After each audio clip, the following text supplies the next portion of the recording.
I should be refreshing the brackets real quick to see where we're at, because this has actually just been a ride forward. We're still not even in points yet.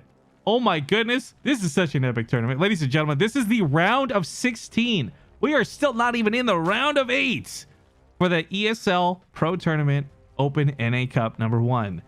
To the top left side of the map, he's one of my favorite Europeans. I love watching his Hydras, and I love watching his Lurkers. We have Infinity Gaming's Blue Zerg, Namshar.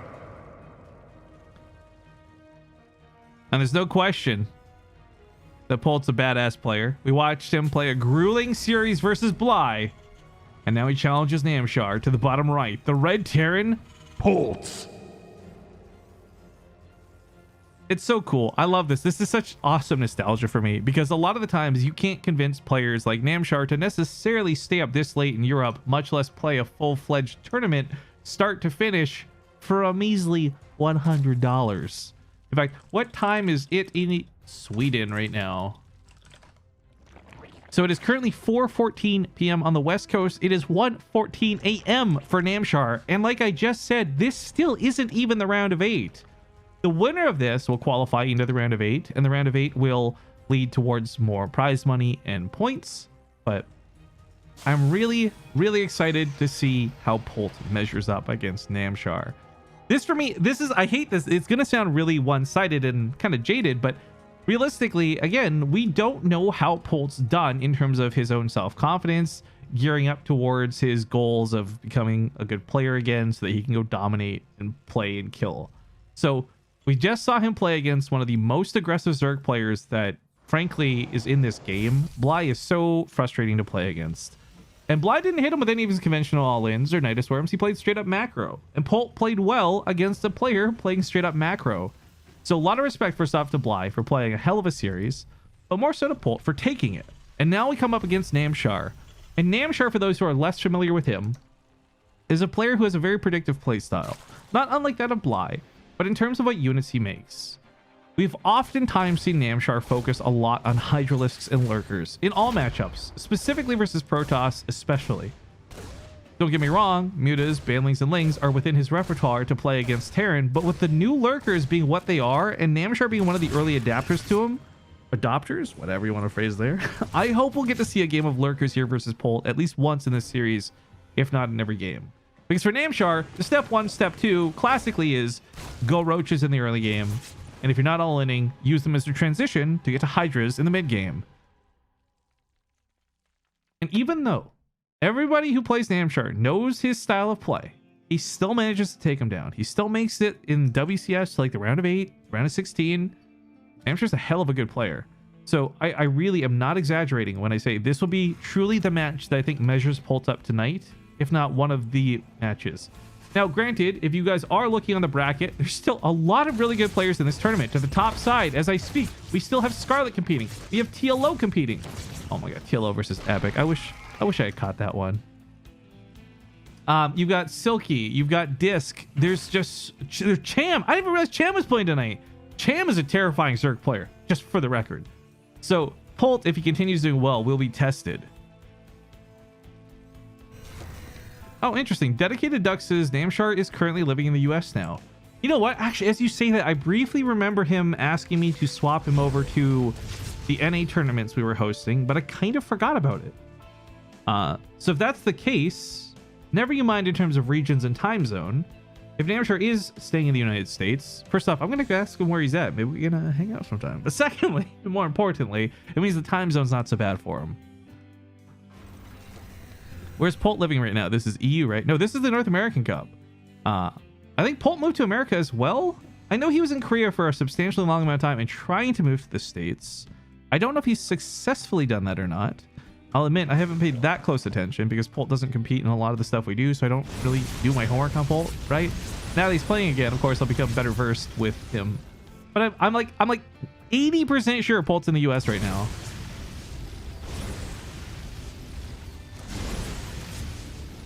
By the way, congratulations, you guys, on killing another rally boss. I'm proud of y'all.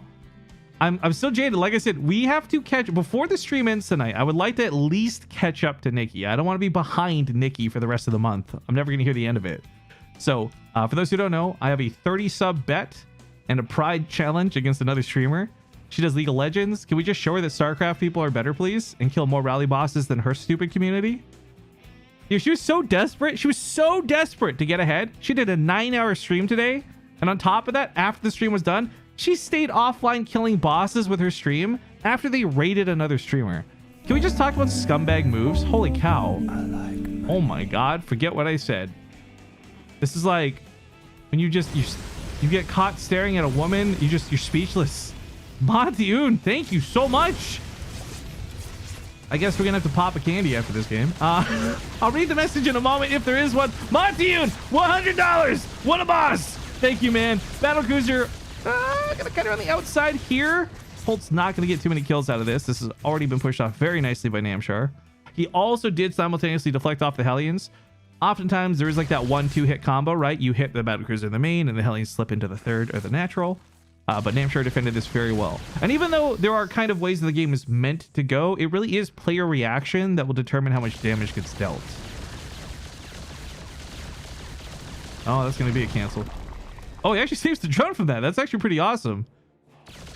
Replanting that hatchery will not be that much of a problem with that drone still sitting there. But he does have to drive off the Battlecruiser, which I think timing is coming up on teleport, so he should be able to go home in a pinch. I'm gonna take this brief moment of time. Montyun, oh, just no message, just a donation. Okay, well, I like money. Thank you for the $100, Montyun. Holy cow. So we will definitely be adding a few hours to tonight's stream after the games are done. I do have a best of 5 from the European finals to cast. Granted, that's replays. And we can play some community games depending on how long things go.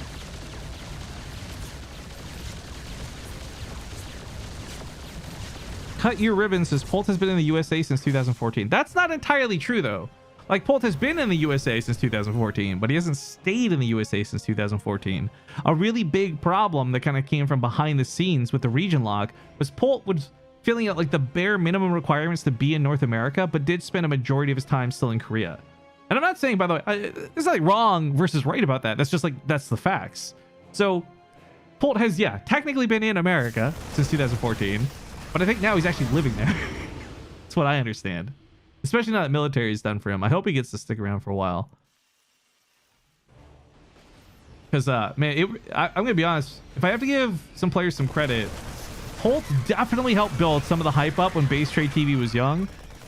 Him participating in every weekly cup, him and Hyun both participating in like every weekly cup, resulted in us whoa, getting some really quality games and helping build up the channel. And I'll never forget that. I'll always respect Polt.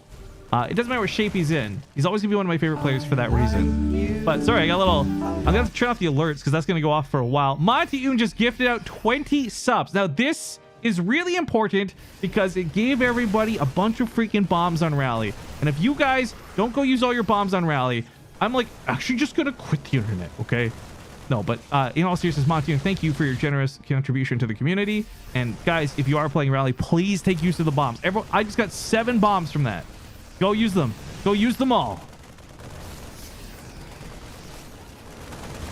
And we are in Hive Tech for Namshar. And while this game's not a lurker game, I did mention earlier, Lings and Banelings are in his repertoire, and he's handling this very well, actually. Being very conservative running in against the tanks. He's still a little distracted by the Battlecruiser. The Queens, if they've been on the front line, could have soaked the tank shots for the Banelings. But regardless, the Lings get on top of this. There's not enough support to stay on this front line.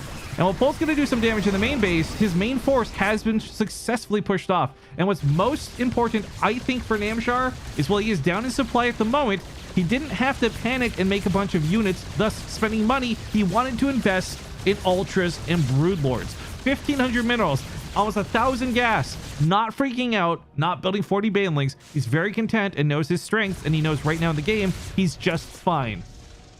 Does take a bit of damage, but ultimately nothing that he can't band-aid. In fact, when you consider how much Polt has dedicated to the pushes, he's hardly scratched the income. It's been pretty good army trades, and granted, Namshar is losing out on minerals and units. But on the whole, Namshar is in a really good spot, in my opinion, especially with 82 drones moving to the late game. 6 Ultras have started. We got Chitinous Plating over halfway done. Adrenal Glands done momentarily as well. People are confirming that Polt's in Austin, Texas. Thank you guys for being creepy stalkers. I appreciate it. It gives us some good context, though, for sure. But like I said, I like to do my research with players in StarCraft and try to know the bare minimum about them so I can share it with other people. And with Polt, now playing in tournaments again, I'm very excited to start keeping more tabs on him so we can be more informed for future casts. But I really appreciate you guys who are providing the info. I'm assuming the diehard Polt fans are the ones with all the all the knowledge here. Thank you guys for contributing. Oh, this side swipe with the ultras, though, is going to be brutal. There's medevacs here, so he could technically pick up and get out, but not before the banelings take out a good chunk of the Marines. Now, the medevacs do pick up a lot of army units, and Namshar's going to have to chase that back. The ultras can't just dive across the field. This isn't going to break the wall super easily. But the lings are here for sure. Ultras on top of this. God, the medevac is so low. Queens, focus him down. Oh, Namshar, beautifully handled. Really good micro here, picking off the medevacs the way he is. And these medevacs, again, have the rapid reignition system upgrade. Because it's not used that much, again, just to overly explain or simplify this, it basically changes it so the boost has a 3-second cooldown. Technically, that's not what it does, but in layman's terms, that's what it does. Because it increases, or rather decreases, the downtime and increases the uptime on this boost. But even with those rapid reignition systems, Polt couldn't get any of these medevacs out alive. This one, too, is likely to die to the corruptors. One more shot. Ooh, Queens! Yeah, there you go. Oh, that was a quadra kill. Down here to the bottom side, Namshar's on top of the planetary. 71 army supply for Polt. A lot of that's in Widow Mines and Liberators, so kind of one-shot wonders for these fights. As the Lings flood across the field, it's a cheap reinforcement for Namshar that is going to be incredibly effective. The Marines and Marauders are kiting the Ultras. They don't quite have that Ling support, but that's okay because there's not very many of them. So Polt just kind of kites away while everything else follows up. GG! Namshar takes game number 1. Rifkin won't see my dono because Monty gifted all the subs. I got you. Give me a sec here, Therm. I got too much money. Hot stuff! Terminator with a wall of text. I can't actually even read all of this. It just becomes ellipses towards the end. So my bad, dude. But let me read this out to the best of my capabilities because I appreciate the support. $4.20. This is the song that never ends. It goes on and on, my friends. Some people started singing, not knowing quite what it was. And they'll continue singing it forever. Now, because this is the song that never ends. It goes on and on, my friends. Some people started singing and not knowing what it was, and they'll continue singing it forever just because this is the song that never... Okay, let's get into game number 2. Spawning here in the bottom right side of the map, we have the Blue Zerg. Namshar. Presently up 1-0. In the top left, though, his opponent, don't count him out just yet, but he is on his last life. Polt. What are you eating? Just a candy. Don't worry about it. It's a candy that doesn't taste very good and has cool benefits that kick in usually half an hour to an hour after you eat it. It is a food that you can eat, so you would call it an edible item, I suppose.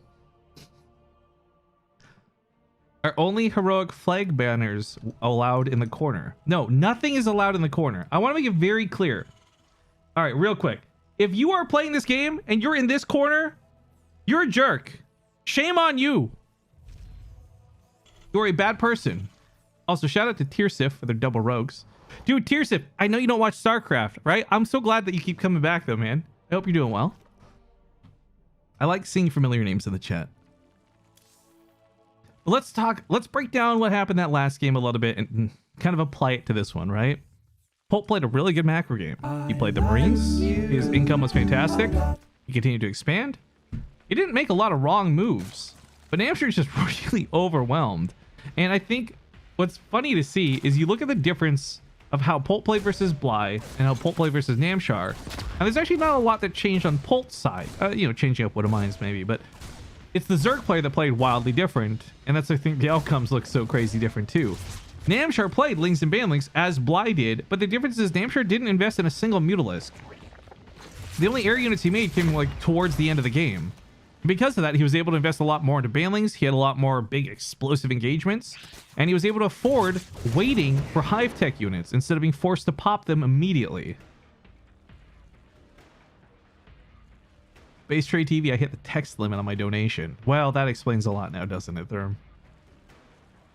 Y'all need some lamb chops. Dude, we can't. No, we got to put a pause in this conversation, chat, because A, we have a really good StarCraft game in front of us, but also B, I'm going to end up going down this rabbit hole with you. First, we're going to talk about lamb chops. Then we're going to talk about other cartoons we saw as a kid, or other shows we had as a kid. Bear in the Big Blue House, Big Comfy Couch, and then that's going to lead to the cartoons. Then we're going to listen to the openings with them, and I'm just going to be listening to DuckTales all evening on stream. Because as you guys know, life is like a hurricane. Race cars, airplanes, duck blur. Okay, I'm just saying random lyrics at this point. I love the DuckTales song though. And a side note, if you guys haven't seen the new DuckTales, I know it looks like it's a show made for kids. It's really not. You've got to watch the new DuckTales. It's actually so legit. And if you have nostalgia from the old DuckTales, they actually do crossovers with everything you could imagine, from Darkwing Duck to Tailspin. It's just great, and I love it. Also, Don Cheadle does Donald Duck's voice, and there's just so much to unwrap there, but that's a whole nother story for a whole nother time. Queen's out here on the front lines to push off the Hellions. It's a Banshee follow-up, but we did see Polt do this versus Bly earlier. It's a Banshee into a battlecruiser most likely, and that's still fine. It adds a lot of power, and I think it's really, really good at helping defend, especially if Namshar was going for some kind of roach all-in, which he is well known for, but is not what he's doing in this game. Namshar actually has that baneling nest down so quick that I'm questioning whether this is defensive or if he's going to hit him with some weird all-in very early. Because the thing about the battlecruiser is, like, it's going to hang around forever, but it will take a long time to clean up a significant amount of units. However, I do feel very confident that with Namshar focusing on droning while getting some lings out, these just appear to be defensive and for the sake of fighting. I think he really wants to focus on his macro.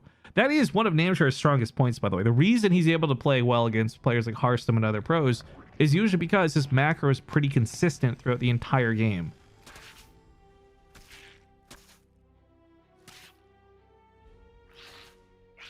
Nikki needs your bombs. Don't use them on the Lich King. Firebrick, I'm sorry, you've got that mixed up like 7 ways to Sunday, man. Also, don't support Nikki. How dare you? You're not even spelling her name right. How dare you again? Ban Firebrick, yes. Permanently. Okay, this is so awkward to watch. That took... I think the Link started attacking here, and we just went all the way around. But the Hellion still dies. Okay. Battlecruiser warps into the other side of the map. There's some creeps right here connecting the main to the natural. This is very important because queens are exceptionally slow off of creep. And sometimes responding to a base right next to your main is actually a very difficult task. Polt also gets kind of riggedy wrecked here. He's holding the defense on the front line, so that's not going to be a problem. But that battlecruiser is taking down so quickly, it actually doesn't have any staying power at all. Even if he wants to come back in for round 2, it's already so close to dead that he might not even be able to teleport out in time. So I think maybe clean up some of the creep, but mostly start heading home to repair this. I mean, it's only the one battlecruiser. It's not a heavy investment. He doesn't need to keep this alive, but he also doesn't want to give this away for nothing. This is killed like an overlord in 7 lings or something like that. This has not been much. Devastation pit. Got the macro hatchery in the main base. He's still talking about DuckTales. Can you all get over yourselves? Okay, DuckTales was a good show. Darkwing Duck, seriously? Oh shit, I'm gonna go watch it now. Okay, look, I'm gonna tell you real quick before you get too excited. The Darkwing Duck stuff doesn't come until like the latter half of the new DuckTales series, but it is so good. They reinvent it. I'm just gonna spoil this much for you, okay? You can plug your ears if you don't want to hear DuckTales spoilers. I can't believe I just said that. In the show DuckTales, Darkwing Duck is actually like a TV show / cartoon, but becomes real by the time the series is at its final episode where it's at right now. There's a new season on the way and all that stuff, but it is really good what they do. So they reinvent it and they integrate it to the universe, and it's awesome.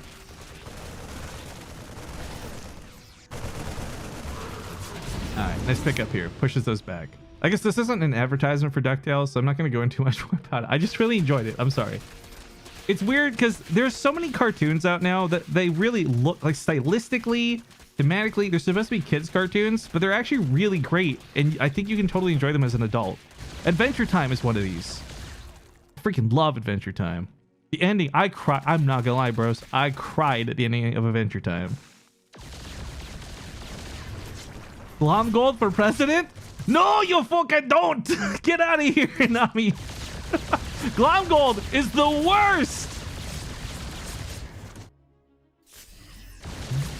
Battle Cruiser's killing some queens this time. This is actually going a little bit better for Polt, but continuing to push down the left side of the map. The problem is, Namshar's actually had a pretty good amount of creep spread.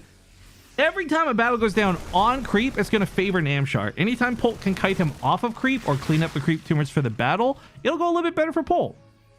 There's no even black and white. There's always a little bit of gray area here, but for the most part, anytime the battle goes down on creep, those Banelings are going to be able to keep up with the Marines, and that's why it's a lot better for Zerg. You do see Polt try to focus fire a little bit there, ends up kind of getting a bit lazy towards the end. I'm not going to say lazy, I'm going to say complacent. I think he was just confident he would hold the attack, so those tanks were not focus firing down the Banelings as we conventionally see them do. And this base is constantly under pressure, but it's worth noting Namshar has hardly lost anything to this so far.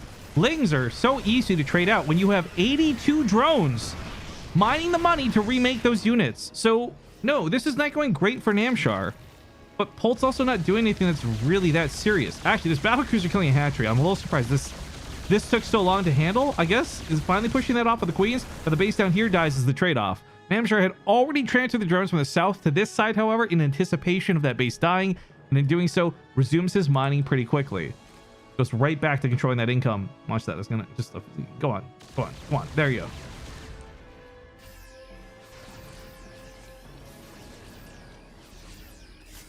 Best caster NA. Well, thank you.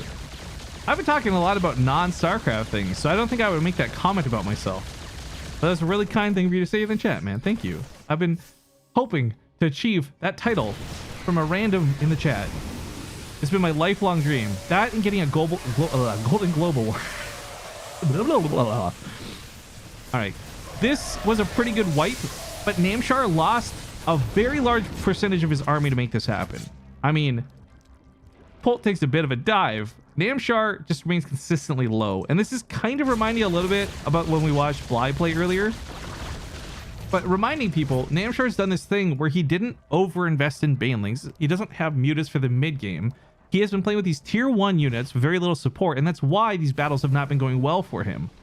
But because he saved up that money, and because now he's on high tech, he's got 3-3 on the way, so he's already going to have a weapon upgrade advantage over Polt once that completes. He's going to have adrenal glands, he's going to have these ultras with chitinous plating. All these bad battles are not going to matter as much when Namshar has some really good late game battles, which are on the way for sure.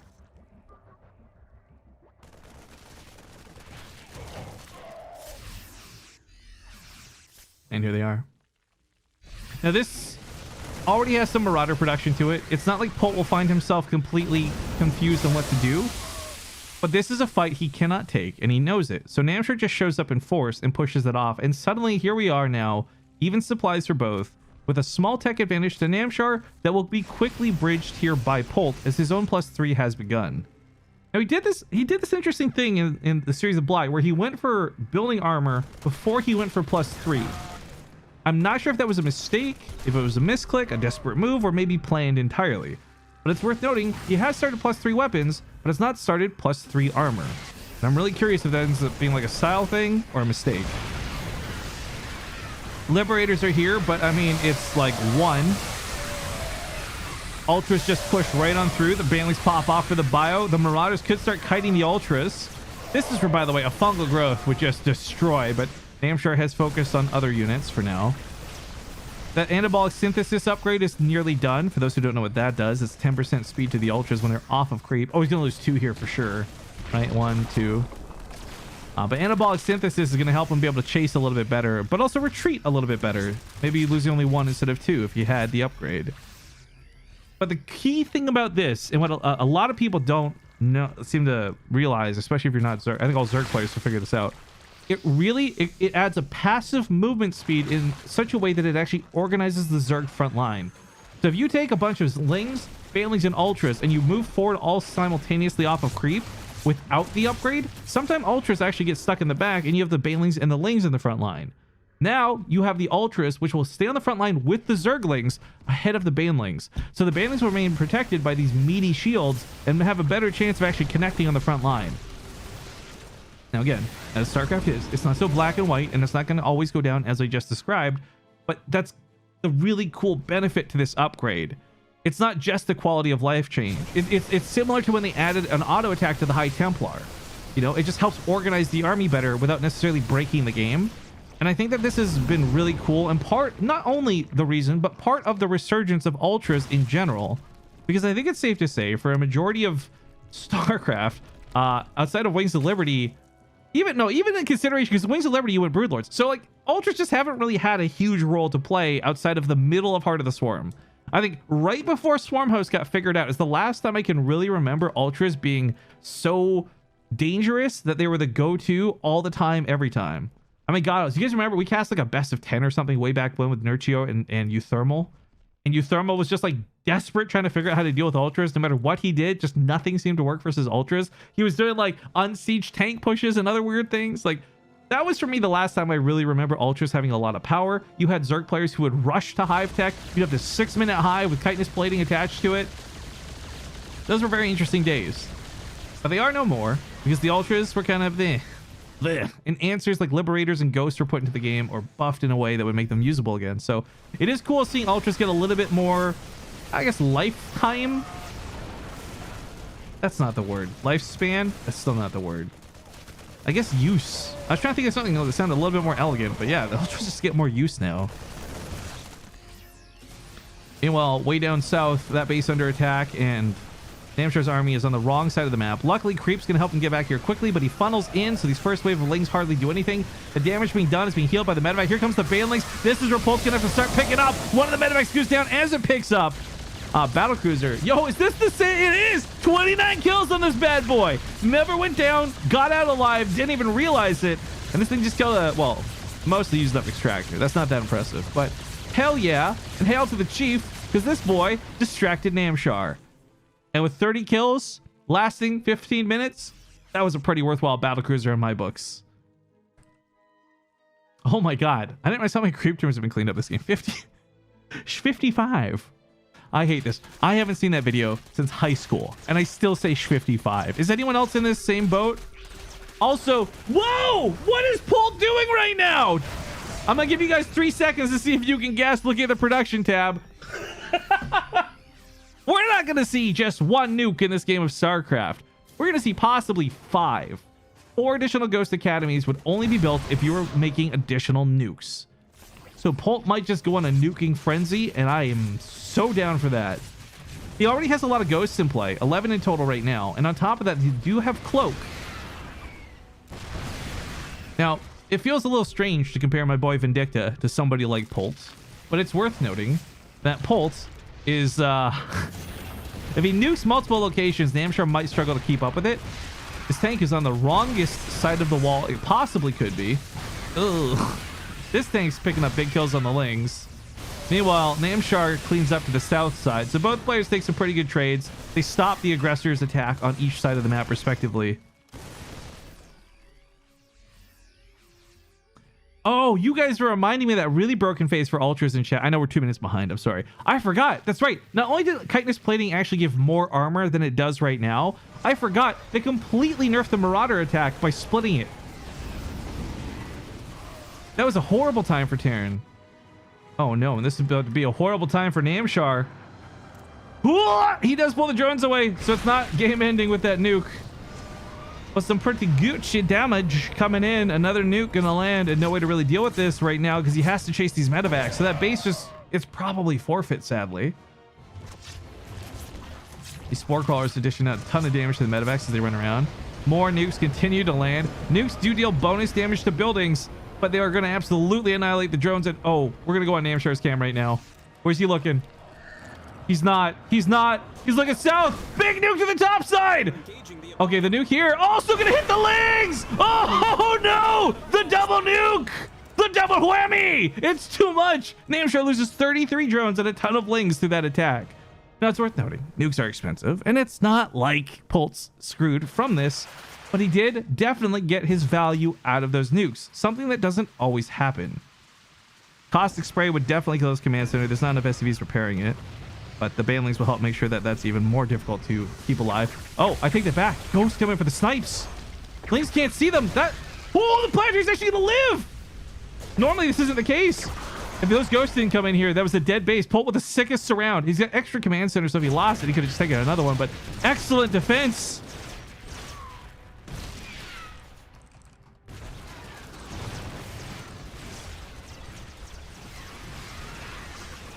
Meanwhile, I guess all southern attacks have ceased. Namshar gets a little bit of payback, but you can see that economic damage from those nukes has not really been bandaged, and Namshar is not even at 100 supply. GG's get called. Polt ties up the series, and we have another game. I needed to get some water there pretty bad after all that shouting, hooting, and hollering. We find ourselves in game number 3 once more. But this is crazy because this series really should have been the semifinals, if not the grand finals. These have been some awesome games here for the ESL Pro Cup, and we find ourselves once again in the bottom left. This time with our blue Zerg friend, Namshar. with his opponent to the upper right, the red Terran. Polt. Wasn't expecting nukes. I was expecting a lot of things out of Polt. I was not expecting nukes. That was cool and well executed, and not something I think he can reliably do every time he plays. But man, what a game. Now, in terms of the actual tournament, we are actually still not even at the round of 8. I mentioned this before. You guys can take your own look at the brackets by typing exclamation mark brackets in the chat.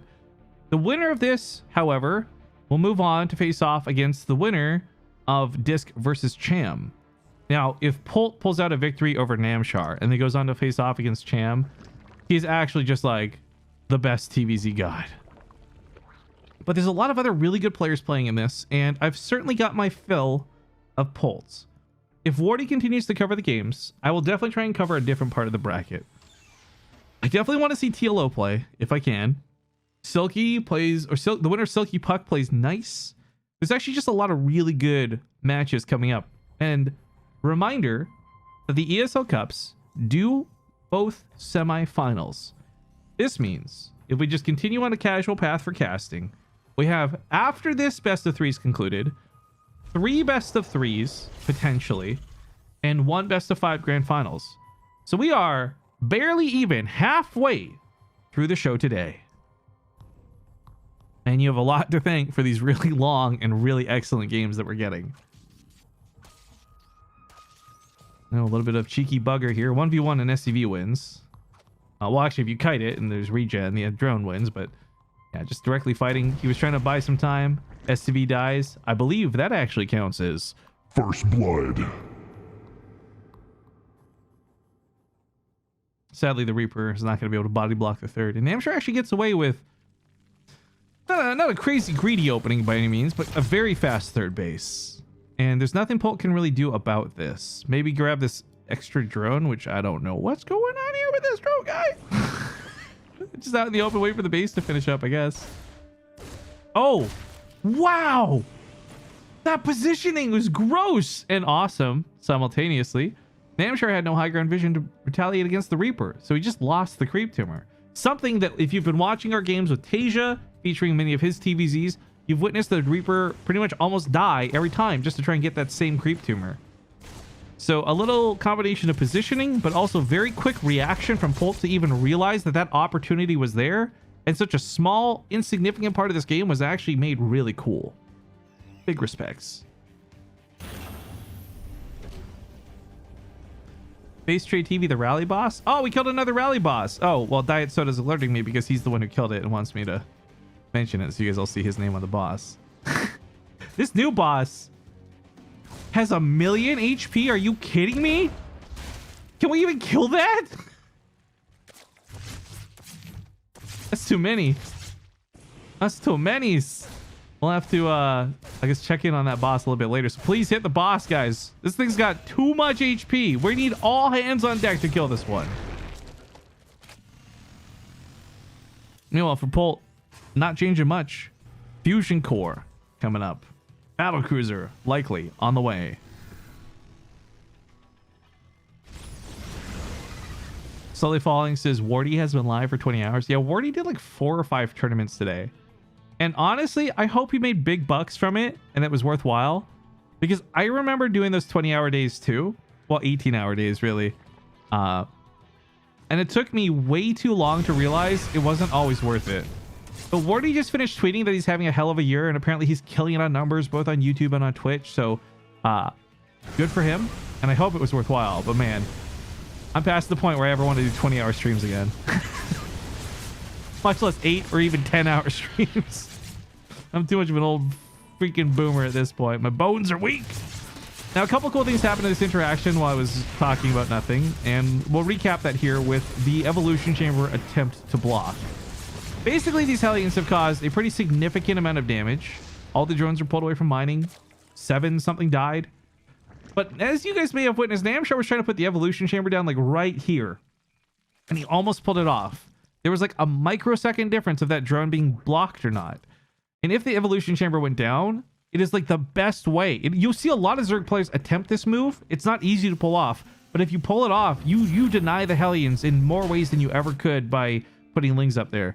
So a very close call for Namshar. It's unfortunate that he took the damage he did, but he was very close to not taking hardly any at all.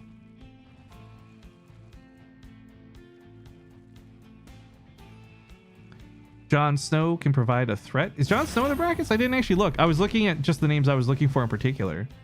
Jon Snow played in our January series last night, actually, and that was a lot of fun. He's unfortunately not, I think, as good as his hype most peak moment for WCS of last couple years, but I always love seeing Jon Snow play. I think he's one of those players who will just never disappoint you, even if he loses.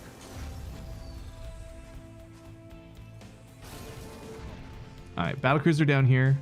Realistically, this hasn't done that much, but we should note, a bit of a pause. Polt's having some lag issues, I guess. That's unfortunate. But I was just going to mention, this battlecruiser walked across the map. As we've conventionally seen, you typically teleport this across the map and go to the main or the natural to try and cause a bunch of damage. By having walked across the map with this battlecruiser, he actually has teleport available, so he can play riskier than normal and get out safely. But that being said, I don't think there's a lot of risk to worry about. It's a pretty minimal amount of queens and spore crawlers. The battlecruiser definitely won't be able to sit above the mineral lines and deny this indefinitely, but he's also got the potential to do some damage if Namshar doesn't react well. Game resumed. You already have 3 perfect hit cards. I'm so jealous, dude. Last season, I had such bad cards on Rally that I just actually stopped playing the last 2 weeks. I was so frustrated. This season, I'm going to get some okay cards. I got to believe in it. All right, look at this. The queens were prepared. Namshar was good for this one, man. Queens have... Well, I keep saying queens. What I really should say is Tempest have so much range. Battlecruiser being pushed off here. Yeah, 8 air range. You know what's crazy? Like, to compare that for a moment, that's like a Colossus without any up. Like, there's not many things in the game that have range that long, right? Lurkers have 10 range, but with a Hive upgrade. Siege Tanks have 13. Okay, that's an exception, but like shy of that, man. Queens are pretty good at chasing things on creep and hitting from very far away. And there's a good amount of distraction. That battlecruiser, it didn't kill much, but it did distract. And that freedom from this has allowed Polt to get 2 medevacs worth of Marines across the field, uncontested. No Lings in the middle to catch them out in the open. No needing to sit there and clean up a ton of creep because none of the creep have been spread yet. But at the same time, Namshar just focus fired a medevac on arrival, immediately cutting the strength of this army down and also limiting how many could even get away from this alive. Rifkin's a field reporter. Yep, that is the truth. That's a true fact.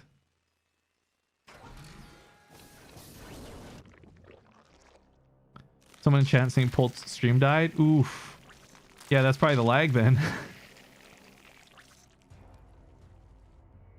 Luckily, it didn't seem to affect him in game. There's no disconnect. But I think that's part of why some players choose not to stream their games. Not just like the fear of being stream sniped or something, but it's just extra lag you might not have to worry about. I don't know if you booted it back up or not, but on the off chance, we have some Polt guys flooding on over because the stream went down. Hi, hello. Hope you guys have been enjoying his run through the tournament. We've been getting cast quite a few of his good games. Battlecruiser on the left side. Once again, this for Polt is not a big amount of damage. It's just a huge distraction as he sets up here in the bottom right. The tanks don't have the best positioning of all time, but it's worth noting Namshar will have to run really deep to deal with them. And off of creep in some way, too. The battlecruiser, which, by the way, wasn't past tense doing much damage, just started to kill quite a few drones. Okay, Polt's aware of this possible flank being set up here, but there's still more units on this side. If he leaves the tanks too exposed, thinking this is the entire army, Namshar could probably just run in, but he misses the opportunity with rallied units.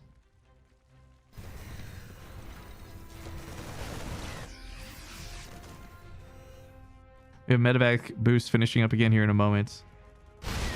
I don't know why they insist on calling this like rapid reignition system. Who's gonna say RRS? Nobody. Well, maybe the guy who wrote Lord of the Rings in Game of Thrones. But look, the point is, they're boosts. No one's gonna call them anything else. It's medevac boost. It's like improved medevac boost. Blizzard, you're trying way too hard on this one, all right? But regardless of the boost, the ground forces are still a problem. This is not a game where Namshar is comfortably getting to Hive as he has done in the previous games. He actually needs to be investing more of this money in the defense if he wants to survive to Hive.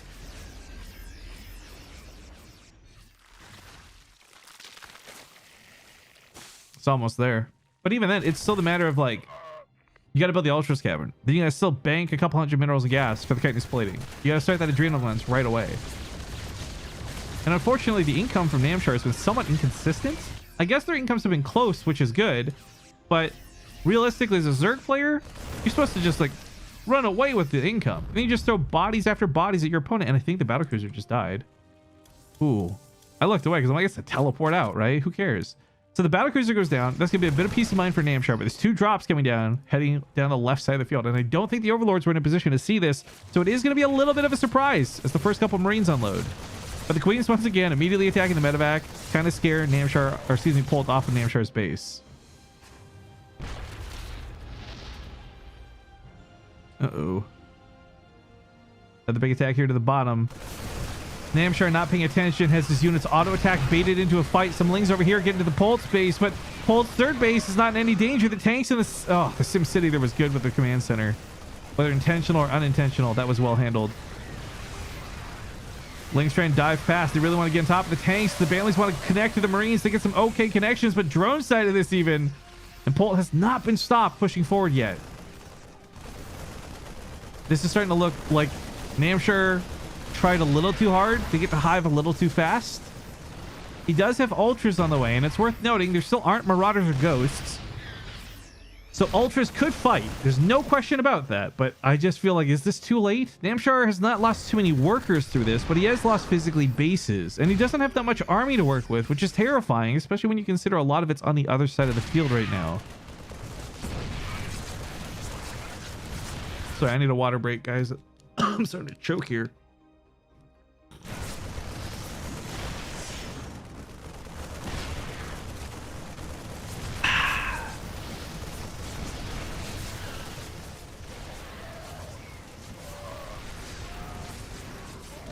All right, well, the continued aggression from Polt has made it very difficult for Namshar to really take back any of these bases. Luckily, the worker loss count isn't actually that significant at the moment. He's managed to hide a lot of them or pull a lot of them away, and in most cases not lose too many drones. But still, his income is almost 1,000 less than Polt because of a combination of mules as well as a lack of mining of his own. He's also burned like 100 transfuses in this hatchery that it doesn't even look like he's going to save at this rate. That siege tank will absolutely eventually kill this base. Some Lings, some Ultras, they all have to get up here pretty much now. Otherwise, that tank just free fires. That tank is in such a sick position to do this by the way it creates this pressure. The Queens haven't used all their transfuses on the base, also have no transfuses for these Ultralisks. So this bad boy walking around with 4 HP is like one splinter from dying. If he gets too close to the ground, he might sneeze and die. Polt's on +3 weapons, by the way. Armor is nearing completion, and Namshar is still on 2-2. In every way that I can imagine, Namshar is behind in this game, both in tech, upgrades, and income, and army supply. To be certain, I think Polt has probably won this game at this rate, as long as he doesn't throw it away. I guess that's how I'd phrase it. It's really Polt's game to throw because he's in such a good spot right now. Although, as I say that, Caster Curse, Lings get up here and start killing a lot of SCVs, and 2 command centers are force lifted. So the income from Polt starts getting eaten into, but Namshar's overall supply is still struggling. And killing a lot of depots there too actually supply blocks Polt, funny enough. So for the first time in a long time, Polt's production will be a little limited, but I mean, it's supply blocked at a very high supply count. It's basically not supply blocked at all. If you get supply blocked on like 54, that hurts. You get supply blocked at 194, you're like, okay, big deal. Oof. I think Namshar's feeling very forced into this fight, but it's not going to be enough. GG, ladies and gentlemen. Polt continues his dominance in the brackets as he moves on to the round of 8.